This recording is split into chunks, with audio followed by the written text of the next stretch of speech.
प्रशांत सिंह नाम है मेरा और ये है प्रश्न और उत्तरों का वीडियो नंबर 27।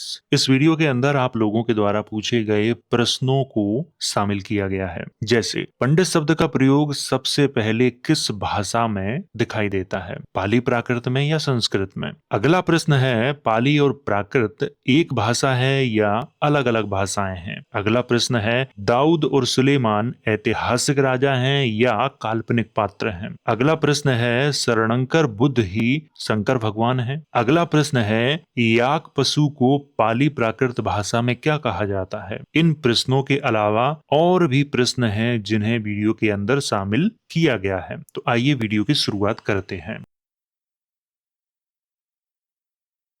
तो ये है पहला प्रश्न और इसमें पूछा गया है सर क्या पंडित शब्द भी पाली भाषा से आया है या संस्कृत से। इसका उत्तर मैं आपको देता हूं। अगर आप गूगल पर इसके बारे में सर्च करोगे या किसी एआई से इसके बारे में पूछोगे तो वो आपको यही बताएगा कि ये शब्द संस्कृत का है। लेकिन जब बात प्रमाणों की आएगी तो फिर प्रमाणों के आधार पर वो ये साबित नहीं कर पाएगा कि पंडित शब्द संस्कृत का है। मान्यताएं और परंपराओं के आधार पर यह माना जाता है कि पंडित शब्द संस्कृत भाषा का है, लेकिन ऐतिहासिक प्रमाणों के आधार पर इसे आप स्वीकार नहीं कर सकते। पंडित शब्द के बारे में विस्तृत जो जानकारी है वो धम्मपद में दिखाई देती है और धम्मपद थेरवाद परंपरा का ग्रंथ है। पंडित शब्द मूल रूप से पाली भाषा का ही है। संस्कृत में इसका प्रयोग बाद में हुआ है, लेकिन हमारे यहाँ पर कुछ लोग इतिहास को इतिहास के रूप में स्वीकार नहीं करते, उसमें वो मान्यताओं को भी शामिल कर देते हैं। और यही कारण है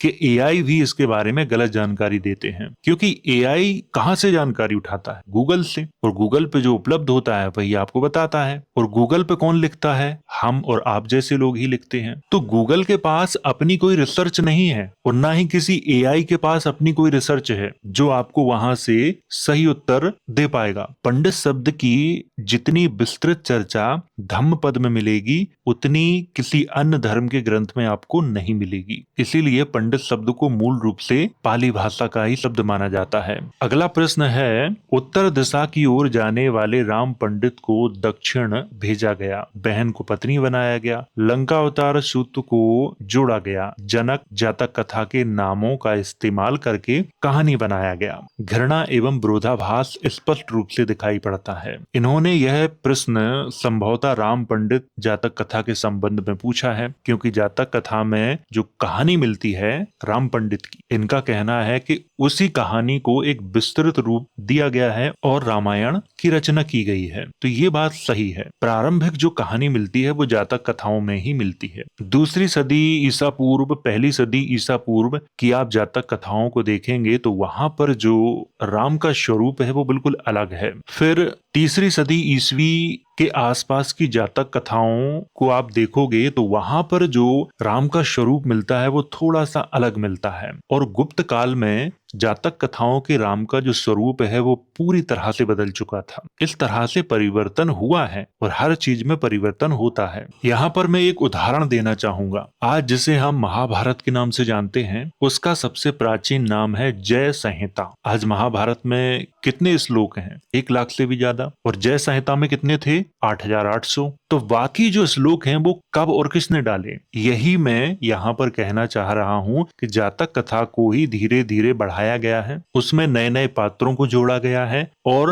उसे ही एक बड़ा रूप दिया गया है। और ये किसी एक समय में नहीं हुआ है। आपकी ये बात बिल्कुल सही है और इसे मैं भी स्वीकार करता हूँ। तो उम्मीद है आपको उत्तर मिल गया होगा। अगला प्रश्न है नमस्कार सर जी, सर आप हमेशा अपनी वीडियो में कहते हो कि राम काल्पनिक नहीं है, उनका असली नाम मैं जानता हूँ, जबकि इस वीडियो को आप राम को एक जातक कथा का पात्र बता रहे हो। इन्होंने जो प्रश्न पूछा है मैं उसे समझ गया हूँ कि ये क्या कहना चाह रहे हैं। अगर आपने उस वीडियो को ठीक से देखा होता तो आपको ये प्रश्न पूछने की आवश्यकता नहीं पड़ती। उस वीडियो के अंत में मैंने लिखा भी है। मैं पिछले प्रश्न के उत्तर में आपको बता चुका हूँ कि जातक कथा की कहानी को ही एक विस्तृत रूप दिया गया है, लेकिन उसके पात्र को परिवर्तित किया गया है। जातक कथा में गौतम बुद्ध ने स्वयं को राम कहा है, लेकिन रामायण में दूसरे राम हैं, वहां गौतम बुद्ध नहीं है। कहानी जरूर एक दूसरे से मेल खाती है? तो उम्मीद है आपको उत्तर मिल गया होगा। तो ये है अगला प्रश्न और इसमें इन्होंने पूछा है पाली और प्राकृत दोनों एक ही लैंग्वेज है या अलग अलग? और ये प्रश्न बहुत सारे लोगों के दिमाग में रहता है। इसका उत्तर मैं आपको देता हूँ। प्राकृत कोई भाषा नहीं है। प्राकृत एक सामूहिक नाम है और उस समूह में मगधी, सौसैनी, महाराष्ट्री, अर्धमागधी और भी कई भाषाओं को शामिल किया गया है। तो एक सामूहिक जो नाम है वो प्राकृत है और प्राकृत का अर्थ होता है वो भाषा जो प्रकृति से प्रदत्त हो। जैसे बच्चे कहते हैं माँ माँ माँ माँ, पा पा पा पा, तो ये प्रकृति प्रदत्त है, उन्हें किसी ने सिखाया नहीं है। प्रकृति ने जो उन्हें आवाज दी उन्होंने वैसा ही उसको बोला। तो ये प्रकृति प्रदत्त भाषाएं हैं। तो उम्मीद है आपको उत्तर मिल गया होगा। अगला प्रश्न है सर आपसे एक सवाल है, दाऊद और सुलेमान वास्तविक राजा है क्या या फिक्शनल कैरेक्टर है? इसका उत्तर मैं आपको देता हूँ। दाऊद को मैं पूरी तरह काल्पनिक नहीं कह सकता क्योंकि दाऊद के बहुत सीमित ऐतिहासिक प्रमाण मिलते हैं। ज्यादा नहीं मिलते लेकिन बहुत सीमित मिलते हैं, लेकिन उसके ऐतिहासिक प्रमाण मिलते हैं, इसीलिए दाऊद को काल्पनिक नहीं कहा जा सकता। सुलेमान के प्रमाण तो नहीं मिलते हैं लेकिन धार्मिक ग्रंथों में सुलेमान की खूब चर्चा की गई है। हिब्रू बाइबल, कुरान, इन सब में सुलेमान की चर्चा है। तो ऐतिहासिक रूप से सुलेमान को आप काल्पनिक मान सकते हो, लेकिन धार्मिक परंपरा के तौर पर सुलेमान को काल्पनिक नहीं माना जाता। ऐतिहासिक तौर पर आप मान सकते हो, ये आपके पास ऑप्शन है क्योंकि उसके ऐतिहासिक प्रमाण नहीं है। तो उम्मीद है आपको उत्तर मिल गया होगा। अगला प्रश्न है प्रशांत सर प्रणाम, मैं एक गड़रिया हूँ, भेड़ चराता हूँ। महाराष्ट्र, हिमाचल, छत्तीसगढ़, कर्नाटक, आंध्र प्रदेश में हरी हरी का और मैदानी भाग यूपी, एमपी, बिहार, यहाँ तक नेपाल में भी हर हर का प्रयोग होता है पशुओं को हाँकने में।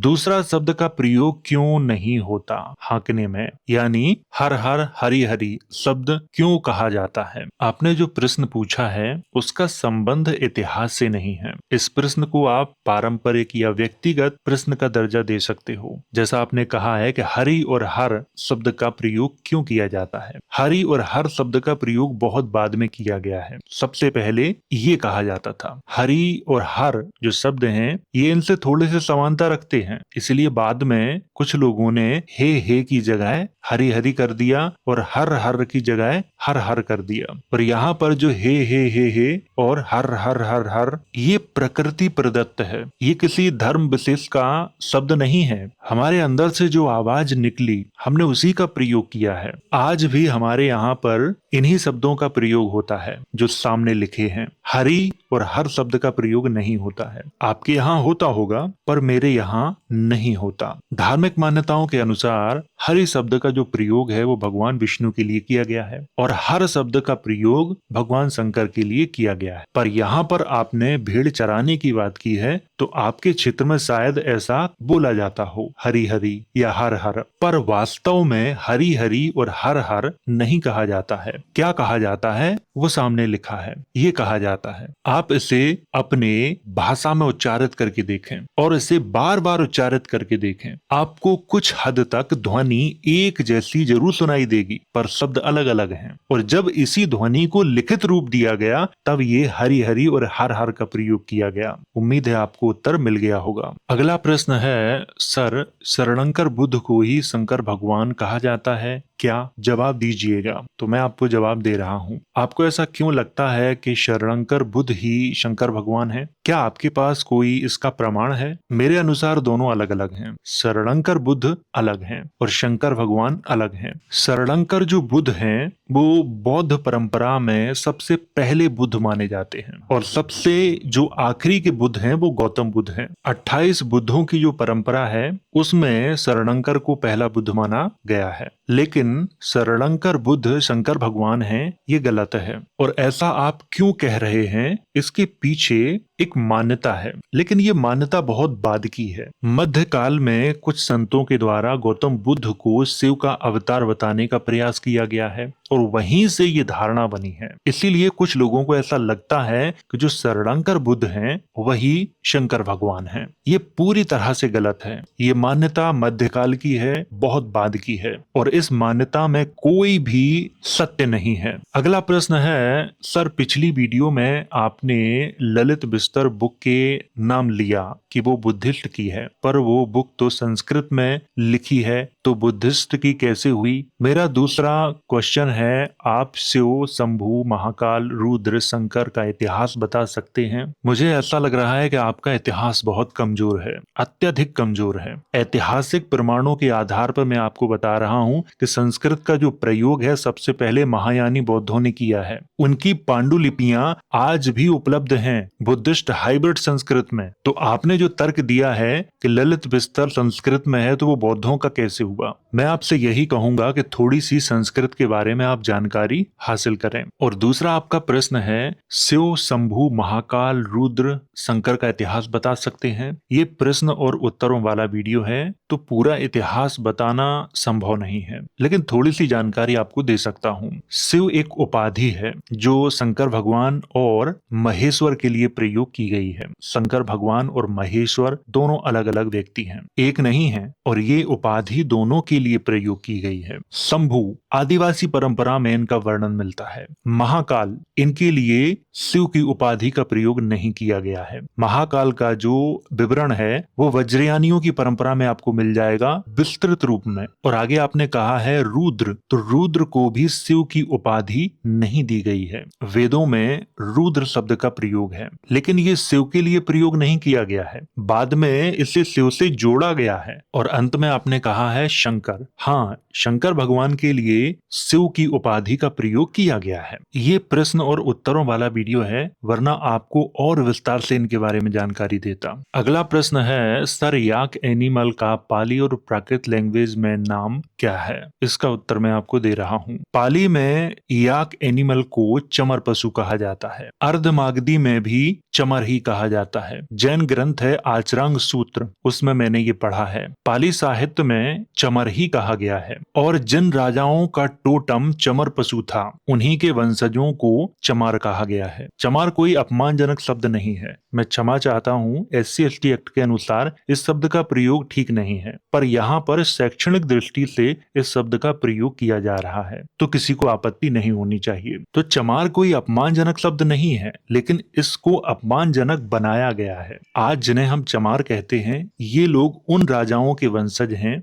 जिनका टोटम चमर पशु था। 4वीं, 5वीं और 6वीं शताब्दी ईसा पूर्व से पहले इन्हीं राजाओं का शासन था, और इनका इतिहास भी उपलब्ध है। और संस्कृत में भी चमर और चमरी का ही प्रयोग मिलता है। चमरी फीमेल याक को कहा जाता था और चमर मेल याक को कहा जाता था, और इनका प्रयोग जैन ग्रंथों और बौद्ध ग्रंथों में अधिक दिखाई देता है। तो ये थे आप लोगों के द्वारा पूछे गए प्रश्न। तो अगर आपके दिमाग में कोई और प्रश्न आ रहा है तो आप कमेंट के माध्यम से पूछ सकते हो, मैं वीडियो के माध्यम से उसका उत्तर देने का प्रयास करूंगा। तो वीडियो अगर अच्छा लगा हो तो इसे लाइक करें, शेयर करें। वीडियो देखने के लिए धन्यवाद।